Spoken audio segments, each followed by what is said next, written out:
Good morning. I'm your physics teacher, 8th standard physics. Light lesson பார்த்துட்ருக்கோம். Light லெசனில் கூடிய content எல்லாம் முடிச்சாச்சு.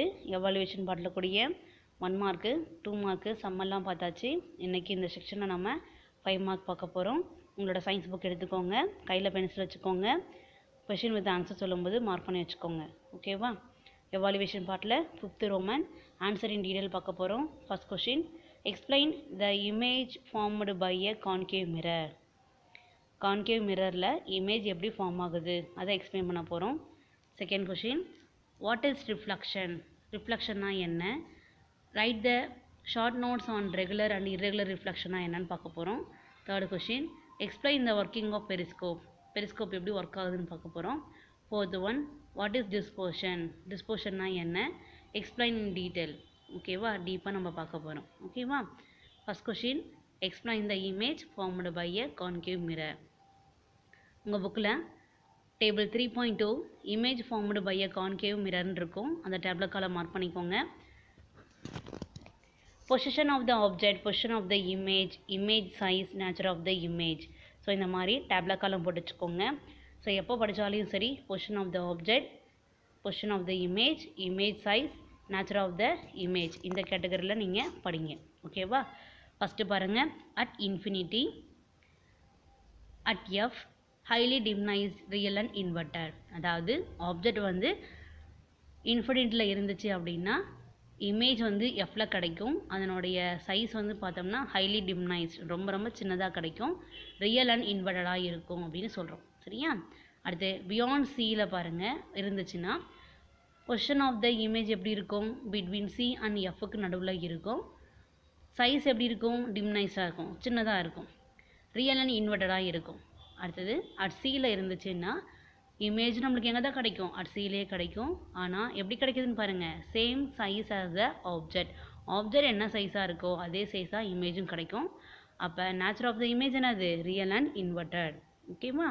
அடுத்து பிட்வீன் சி அண்ட் எஃப், சிக்கும் எஃப்க்கும் நடுவில் இருந்துச்சுன்னா பியாண்ட் சியில் கிடைக்குது. இமேஜ் சைஸ் எப்படி இருக்குது? மேக்னிஃபைடு, பெருசாக இருக்குது. நேச்சர் ஆஃப் த இமேஜ் வந்து ரியல் அண்ட் இன்வெர்டடாக இருக்குது. ஓகேவா?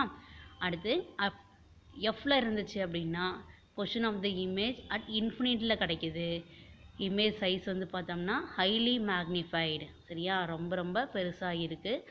ரியல் அண்ட் இன்வெர்டடாக இருக்குது. சரியா? தலைகீழான மெய்பிம்பமாக இருக்குது. ஓகேவா?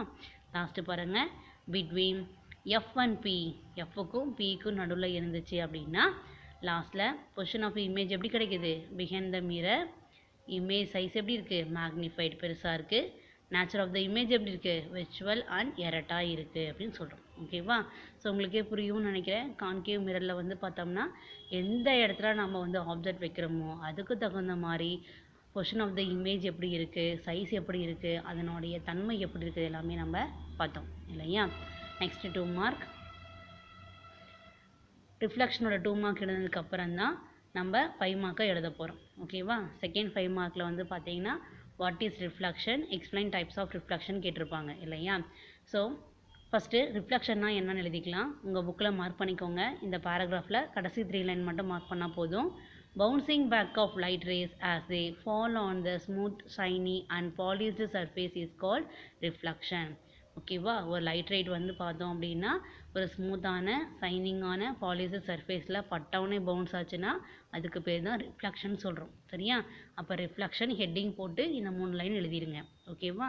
அதுக்கப்புறம் இதே பேஜில் வந்து பார்த்தோம் அப்படின்னா 3.61 ரெகுலர் ரிஃப்ளெக்ஷன் ஹெட்டிங் இருக்கும், அதை மார்க் பண்ணிக்கோங்க. ரெகுலர் ரிஃப்ளெக்ஷன் ஹெட்டிங் போட்டு அதுக்கு கீழே இந்த பேராகிராஃபை எழுதுங்க. மார்க் பண்ணிக்கோங்க. when a beam of light fall on a smooth surface it get reflected. அதாவது பீம் ஆஃப் லைட்னா என்ன சொல்லியிருக்கோம்னா கலெக்ஷன் ஆஃப் பேரலல் ரேஸ்ன்னு சொல்லியிருக்கோம் இல்லையா? அப்போ பீம் ஆஃப் லைட்டு ஸ்மூத்தான சர்ஃபேஸில் வந்து பட்டவுடனே ரிஃப்ளெக்ட் ஆகுது இல்லையா? After reflection the reflected ray will be parallel to each other. அப்போ பட்ட ரேஸ் எல்லாமே ரிஃப்ளெக்ட் ஆகும்போது பேரலாக இருக்குது இல்லையா? Here the angle of incidence and the angle of reflection of each ray will be equal. இதில் பொறுத்த வரைக்கும் ரெகுலர் ரிஃப்ளெக்ஷன்றதுனால ஆங்கிள் ஆஃப் இன்சிடென்ஸும் ஆங்கிள் ஆஃப் ரிஃப்ளெக்ஷன் நம்மளுக்கு ஈக்குவலாக இருக்கும்னு சொல்கிறோம். ஓகேவா? ஸோ இதை எழுதி முடிச்சதுக்கப்புறம் கீழே இந்த டயக்ராம் வந்து போட்டுக்கோங்க. ரெகுலர் ரிஃப்ளெக்ஷனுக்கான டயக்ராம். ஓகேவா? ஒரு சர்ஃபேஸ் வரைஞ்சி லைட் ரேஸ் வந்து ஃபால் ஆகுது, ஃபால் ஆனோடனே பட்டு ரிஃப்ளெக்ட் ஆகுது. ஓகேவா?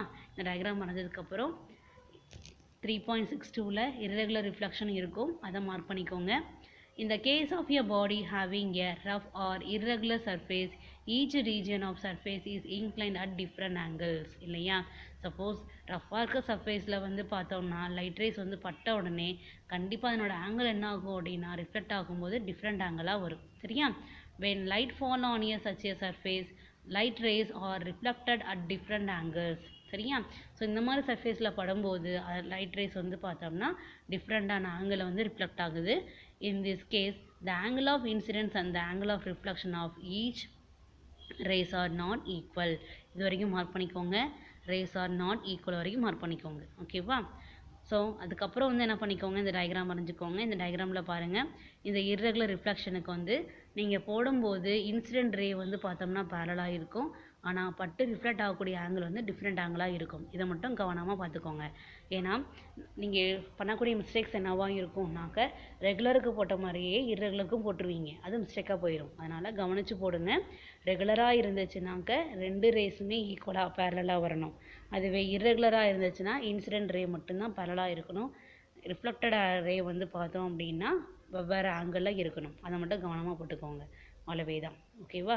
ஸோ இந்த 5 மார்க்கில் பொறுத்த வரைக்கும் ரிஃப்ளெக்ஷன் என்ன எழுதுறீங்க, ரெகுலரோடைய டெஃபினேஷன் டயக்ராம், இர்ரெகுலரோட டெஃபினேஷன் டயக்ராம், அவ்வளவே தான். ஓகேவா? செகண்ட் 5 மார்க் முடிஞ்சதா? தேர்ட் 5 மார்க் போக்கலாமா? எக்ஸ்பிளைன் பெரிஸ்கோப் இல்லையா? ஒர்க்கிங் ஆஃப் பெரிஸ்கோப் வந்து எப்படி இருக்குன்னு நம்ம சொல்ல போகிறோம். ஓகேவா? இந்த டயக்ராம் போடணும், ஈஸியான டயக்ராம் தான், போட்டு பழகிக்கோங்க. பெரிஸ்கோப் எப்படி ஒர்க் ஆகுது, எப்படி அதுக்குள்ள அமைப்பு எப்படி இருக்குன்னு பார்க்கலாம்.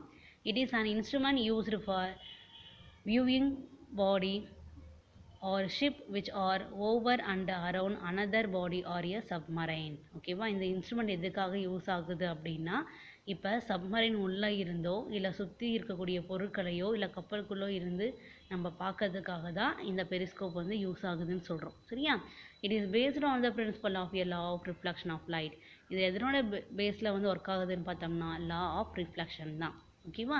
It consist of a long outer case and inside this case mirrors or prism are kept at each end inclined at the angle of 45 degree. ஓகேவா? ஸோ இதுக்குள்ளே இருக்கக்கூடியது வந்து பார்த்தோம் அப்படின்னா அவுட்டர் சைடில் வந்து பார்த்தோம்னா பெருசாக இருக்குது, அதனோட இன்னர் சைடில் வந்து பார்த்தோம் அப்படின்னாக்கா மிரரோ இல்லை ப்ரிசமோ வந்து பார்த்தோம்னா 45 டிகிரி ஆங்கிளில் வைக்கிறோம்னு சொல்கிறோம். சரியா? So light coming from the distance body, இந்த டயக்ராமில் பாருங்கள், லைட் வந்து ஒரு மரத்து மேலே பட்டு அங்கேருந்து ரிஃப்ளெக்ட் ஆகி வருது. ஸோ இந்த மரம் தான் நம்மளுக்கு டிஸ்டன்ஸ் ஆப்ஜெக்ட். ஓகேவா? So light coming from the distance body fall on the mirror at the top end of the periscope and get reflected vertically downward. ஓகேவா? அந்த மிரரில் பட்ட உடனே என்ன ஆகுது, அது வெர்டிக்கலாக என்ன ஆகுது, அது ரிஃப்ளெக்ட் ஆகுது. ஓகேவா? This light is reflected again by the second mirror kept at the bottom, so has to travel horizontally and reach the eye of the observer. ஓகேவா? ஸோ செகண்ட் டைம் நம்ம ரிஃப்ளெக்ட் ஆகும்போது மிரரில் பட்டோடனே ஹரிசான்லாம் நம்மளுக்கு வந்துட்டு ட்ராவல் ஆகி பார்க்குறவங்களோட கண்ணை வந்து அடையுது. சரியா? In some complex periscope optic fibre is used instead of mirrors for obtaining a higher resolution. சரியா? நல்லா நம்ம பார்க்கக்கூடிய திறன் இருக்கணும் அப்படின்றதுக்காக, காட்சி திறனுடைய அமைப்பு இருக்கணுன்றதுக்காக நம்ம கண்ணாடிக்கு பதிலாக ஆப்டிக் ஃபைபர் வந்து யூஸ் பண்ணலாம் அப்படின்னு சொல்கிறாங்க. சரியா? The distance between the mirror varies depending on the purpose. ஓகேவா? நம்ம பார்க்கக்கூடிய தன்மைக்கு தகுந்த மாதிரி அதனோட டிஸ்டன்ஸை வந்து என்ன பண்ணிக்குவாங்க, சேஞ்ச் பண்ணிக்குவாங்க. ஓகேவா? இந்த டயக்ராமில் நீங்கள் இம்பார்ட்டண்ட்டாக பார்க்க வேண்டியது 45 டிகிரி ஆங்கிளில் வந்துட்டு போட்டுட்டு லைட் ரேஸ் வந்துட்டு வரக்கூடிய ரே வந்து நம்ம கரெக்டாக போடணும், ஆரோ மார்க் வந்து கரெக்டாக போடணும். ஓகேவா? ஸோ நீட்டாக இதை வரைஞ்சி ப்ராக்டிஸ் பண்ணிக்கோங்க. ஓகேவா? இதுதான் தேர்ட் 5 மார்க், இது ஃபுல்லாகவே மார்க் பண்ணிக்கோங்க. ஓகேவா? அடுத்து ஃபோர்த் கொஷின், டிஸ்போஷன். ஓகேவா? Why does dispersion occur? எதனால் டிஸ்போஷன் வந்து அக்கர் ஆகுதுன்னு சொல்கிறாங்க பாருங்கள். It is because light of different colours present in white light have different wavelength and the travel at different speed in a medium. இல்லையா? So எதனால் டிஸ்போஷன் அக்கர் ஆகுதுன்னு பார்த்தோம்னா, மீடியத்துக்குள்ளே வந்து ஒயிட் லைட் பாஸ் ஆகும்போது அது டிஃப்ரெண்ட் ஆங்கிளில் டிஃப்ரெண்ட் வேவ் லென்த்தில் வந்து என்ன ஆகுதுன்னா டிவியேட் ஆகி வருது. சரியா? So you know that refraction of light ray is a medium depends on its speed இல்லையா ஒவ்வொரு மீடியத்துலேயும் வரக்கூடிய லைட்டோடைய ஸ்பீடை பொறுத்து தான் அதனோட ரீஃப்ராக்ஷன் இருக்கும்னு சொல்லியிருக்கோம் இல்லையா as each color light has a different speed and the constitute color light or refracted at different extent inside the prism. So ப்ரிசம்குள்ளே வரும்போது டிஃப்ரெண்ட் ஆங்கிளில் வந்து பார்த்தோம்னா டிவியேட் ஆகுதுன்னு சொல்கிறோம் சரியா so moreover refraction of light ray is in inversely proportional to his wavelength வேவ் லென்த்துக்கு வந்து பார்த்தோம்னா இன்வர்ஸ்லி ப்ரொபோஷனலாக இருக்குது அப்படின்னு நம்ம சொல்கிறோம் ஓகேவா அதாவது வேவ் லென்த் அதிகமாக இருந்துச்சுன்னா ரீஃப்ராக்ஷன் கம்மியாக இருக்கும் வேவ் லென்த் வந்து கம்மியாக இருந்துச்சுன்னா ரீஃப்ராக்ஷன் வந்து அதிகமாக இருக்கும் ஓகேவா அன்லைன் பண்ணி வச்சுக்கோங்க thus the red colored light which has a large wavelength is deviated less while the violet color light which has a short wavelength is deviated more so அதனால தான் ரெட் கலர் வந்து பார்த்தோம்னா வேவ் லென்த் வந்து அதிகம் ஆனால் அது கம்மியாக தான் டிவியேட் ஆகும் வயலட் கலர் வந்து பார்த்தோம்னா வேவ் லென்த் வந்து கம்மியாக இருக்கும் ஆனால் அதிகமாக டிவியேட் ஆகும் ஓகேவா இப்போ டிஸ்போஷன் என்னென்னு தெரிஞ்சுக்கிட்டோமா ஓகே இதை மார்க் பண்ணி படித்து எழுதி பாருங்கள் ஓகேவா இந்த செக்ஷனில் நம்ம 4 5 மார்க் பார்த்துருக்கோம் டயக்ராம் கொஷின் பார்த்துருக்கோம் இல்லையா ஸோ ரிப்பீட்டடாக என்ன பண்ணுங்கள் அந்த டயக்ராமில் போட்டு ப்ராக்டிஸ் பண்ணி பார்த்துக்கோங்க அப்போ தான் வரக்கூடிய எக்ஸாமில் உங்களால் நல்ல மார்க்கு ஸ்கோர் பண்ண முடியும் ஓகேவா நெக்ஸ்ட் ரிவிஷன் கிளாஸில் பார்க்கலாம் தேங்க்யூ